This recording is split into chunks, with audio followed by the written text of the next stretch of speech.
I don't know, is the direct answer. I don't make films as documentaries. I just make films, and because most of my films aren't fiction films and refer to actual historical or political events, they get classed as documentary. But sorry, it's not perhaps the answer you want from your first question, but yeah, for me, I don't personally have any relationship with documentary film. I see it just as another strand of film, and I'm more concerned with cinema as a whole, as a medium, than identifying particular strands. I think I'm particularly impressed by this festival, and that sounds a strange thing to say when you're included in it, because in some ways then it appears as if you're complimenting yourself, which is not my intention. But I think the programming here is really interesting. Every time is my second time at the festival, and the films are really, really impressive, very interesting. They all have very distinctive atmospheres and tones, and very kind of singular filmmaking visions. And I think that personally is very important to me. And when I see people like Manuel Assin, the artistic director of the festival, and his selection committee, when I see the sort of films they're interested in and the films they program, also in the subsequent years, the previous 2 years, it's incredibly compelling and impressive. There's a real love for cinema, a deep understanding of cinema history, and also a resistance to cliche and convention, and that's something I enormously value, because I absolutely detest cliche and the reproduction of generic convention. I think that's the death of cinema. But cinema is a very young medium, and so it's still defining itself and what it can be, and the conventions are where the commercial side of cinema is, and the cliches. And when people talk about film, often, or in cinema, this is what they're thinking. But I think there's a huge amount of filmmakers making very different types of film that are more at the vanguard of where I see cinema evolving, or how I see cinema evolving. And you see films like that here, and that's why I think this festival is hugely important. And in terms of where I look to discover new filmmakers and interesting cinematic perspectives, it's festivals like this that I would look to. Well, Beckett's work means, like many people, particularly the arts, actually, artists love Samuel Beckett. And I first discovered Beckett as a teenager, and his work was hugely influential. And then when I was 16, I saw Walter Asmus's Gate production, the really famous production of Waiting for Godot that is now seen as the definitive version, and in essence Beckett's version. And it was enormously influential. I was very fortunate to see it at the time. It just happened to be playing in the city where I grew up. If that wasn't the case, then I wouldn't have seen it. So that had a lasting impact. And then a couple of years ago, 3 years ago, I had the great good fortune to meet Walter Asmus, and I was able to communicate to him how much I loved his work and how much it meant to me.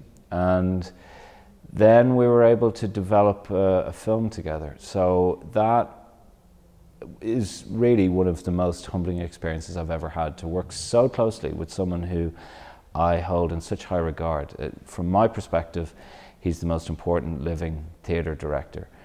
And so to be so close to him, to be there with his archive, with his recollections of working with Beckett, with his precision when it comes to Beckett and his work. It was really a profoundly moving experience, I have to say. And then at the end, when the Gate Theatre in Dublin were incredibly supportive of the film and our intentions, and so I got in touch with them and asked if they had the original set of the play, and they did. They had the rock and the tree from Godot. And so to be on the stage of the Gate Theatre, which is one of the great and most famous theatres in Dublin, I would argue in Europe as well, and to be there with Herr Asmus on his set of Waiting for Godot and direct him around that set was utterly absurd. I've never had an experience like it before, and I doubt very much I'll have one like it in the future.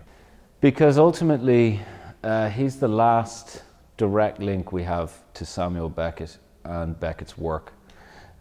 All the close colleagues that Beckett had through the years, like if you read through the letters that were published recently, the collected letters of Beckett, and I think there's 4 volumes. You know, a lot of these people he was in constant communication with about the work and the ideas in the work have all died. And Walter is the last remaining link. So and because they work so closely together, I mean, Beckett used to say in the 1980s when people would want Beckett to come and direct Godot, he would always send Walter because ultimately he trusted Walter. He even said once that Walter knows the play better than I do, which is an extraordinary thing for him to say, and a compelling testimony to the significance of Herr Asmus in the preservation of Beckett's work and legacy. And Beckett was very particular about his work. He was very resistant to interpretation. And I think I totally stand by that. I think, an artist has the right to control their own work. And whilst sure, when you put work out into the world, it becomes something else. But I think too many people want to interfere with artists' work. If you think their work should be different and can be improved, make your own work.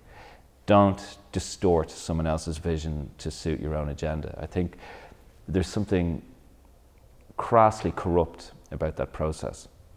And I think Beckett was keenly aware of that and quite protective of the work functioning the way he wanted it to function.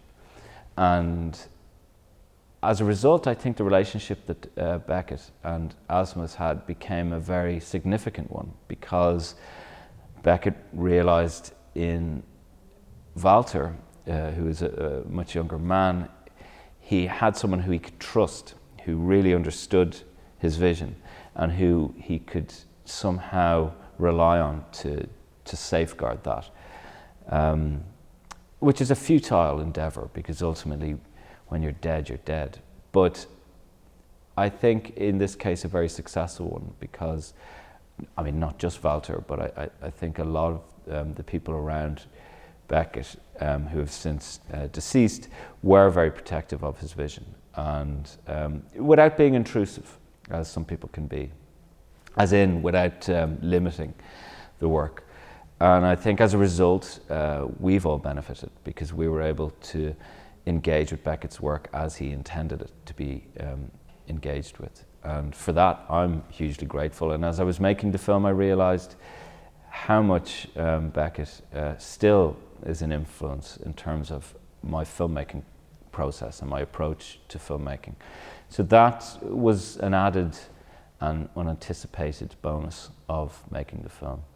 Well, I don't know if he would have, but that was my intention, to try and make a film. Although I have to say, when I was having dinner with Walter after he had seen the film and we'd completed work on the film, and he said he felt that Beckett would have liked the film.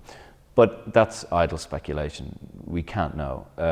But yeah, I had no interest in making another talking head film where people sit around saying how much they like Beckett and how important Beckett is. I mean, that's boring, and there's too much of that. We all know how good Beckett is, and we all know how many people like him and are influenced by him. That's not what's interesting. What's interesting is Beckett's work itself, and his legacy of influence. So in some ways, the legacy of influence is also something that's quite well covered. So for me, it felt important to try and address the working relationship between the two and the tone of the work they did together. Because, to see Herr Asmus's directing of Beckett is sublime. It's absolutely sublime. Just this last year, he did a production of Happy Days in Berlin with a brilliant Irish actor named Mary Kelly, and it was incredible, absolutely incredible. So I think that is, that's something that I was trying to address. Just this work that's there, and this tone and intention that they developed together in a very, very special and unique way, I feel. Well, in some ways the film focuses mainly on Beckett's time in Germany, and Beckett was he spent time in Germany in the 1930s. He was very influenced by German painting, but also German music. And when he was in Berlin, and Germany actually, he travelled around the country, but he visited a lot of artists in their studio and was able to see firsthand how fascism was censoring artists' work. And then he returned to West Berlin in the 1960s. I mean, initially it was, I think the first production was maybe in the 1950s, I believe, if I'm not mistaken, 1954, I think. I forget. It's a while since I did the research for the film.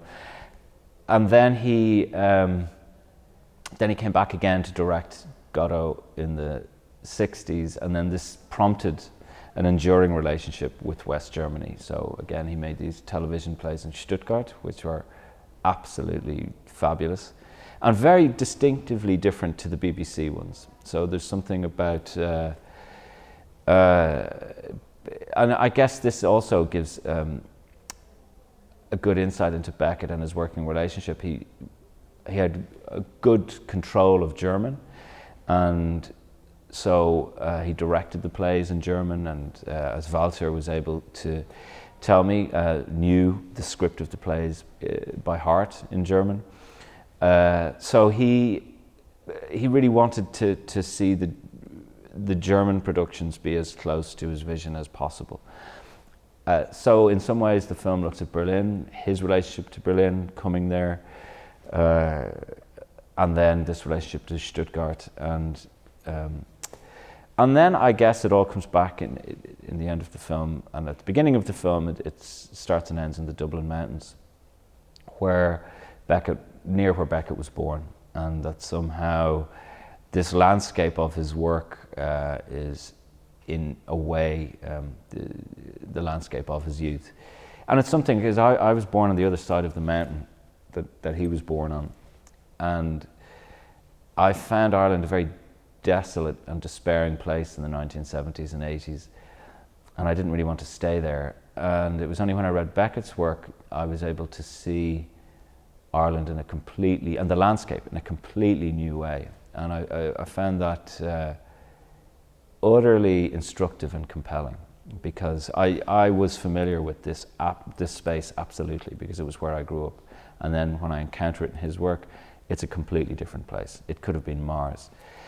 And that shows the great power and vision of Beckett, but also how one thinks one knows something and then can very quickly and simply be disabused of such hubris. I mean, there's an element of that. Part of the nature of theatre is it's an approximation of something. So the joy and bonus of film is that you can go into an actual landscape, you can go to the place, and you can restage everything and film it. You can't do that to the same extent with theatre. and there's a fourth wall in cinema that there isn't in theatre. So in some ways, I mean, theatre is just a wildly different medium, and it's very much based on presence and being present. So again, when the first production of Waiting for Godot with the Giacometti tree was in this tiny, tiny little theatre in Paris, and it, you know, from this very, very humble setting, it really transformed 20th century theatre and literature to a large extent. And I think that's to do with the power of theatre and the power of location. And also, I guess, what Beckett was interested in doing was really in stripping this down and keeping it to its bare components. So, I mean, that's something that I find compelling when you're in the Dublin mountains and you see this landscape that influenced the play. But then when you're on the stage and it's just a tree and a rock in a black box, it still somehow captures the atmosphere and the essence of the landscape. And I think that's to do with a number of things. Louis Le Brocquet, the great Irish artist, did the set. I think the stage lighting techs at the Gate Theatre are fabulous, so they lit it beautifully. And so I think all these factors kind of come together. But I think there's something very, very interesting and compelling about this live aspect of theatre, and the fact that it cannot stay. So that the actors die, the director dies, the author dies, and then what are you left with? So the versions of Richard III that are done now are a million miles from what was done in the Globe Theatre. It's still a good play, of course, or a good text, but I've seen some terrible productions of it, so as well as great ones. So yeah, there's something about the live medium that I think is quite special, and I think theatre captures that.